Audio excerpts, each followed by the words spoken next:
Shelley, it's been a crazy 24 hours for law enforcement in Josephine County, but after a tip from a cab driver, police say they were able to locate Benjamin Foster at the same house he brutally beat a woman last week, finding him alive under the house despite a self-inflicted gunshot wound before being pronounced dead at the hospital. Benjamin Foster, this is the Grand Pass Police Department.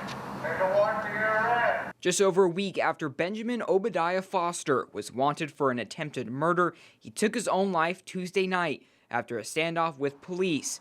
But after evading law enforcement in Sunny Valley last week, Oregon State Police now believe Foster was also connected to 2 homicides in rural Josephine County. We have no outstanding suspects in relation to the deaths of Mr. Barron and Mr. Griffith. We believe that those are related to Benjamin Foster. The victims were discovered brutally beaten on January 31st, according to police.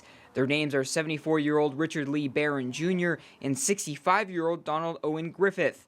Police are unsure about their connection with Foster, but it started with a tip from a cab driver coming from Sunny Valley. Grants Pass police say Foster went to the same house where a woman was discovered bound and beaten at a residence in the 2100 block of Shane Way. We immediately activated our SWAT team. We immediately reached out to all of our colleagues and partners to deploy people to the residence immediately. On Tuesday night, several agencies, including SWAT, surrounded the home as Foster was believed to be inside. The standoff lasted for hours.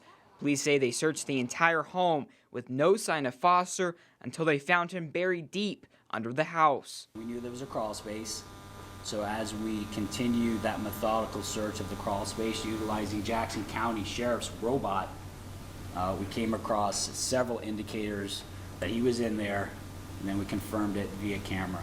After continuous calls, Foster wouldn't answer. Police say he later shot himself, resulting in a gunshot wound. They believed he was dead, but they soon discovered he was alive.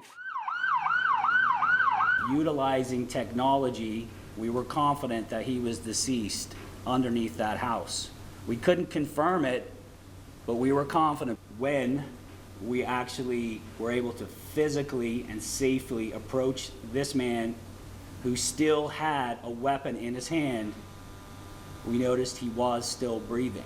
Foster was later pronounced dead almost immediately when he arrived at the hospital, according to police.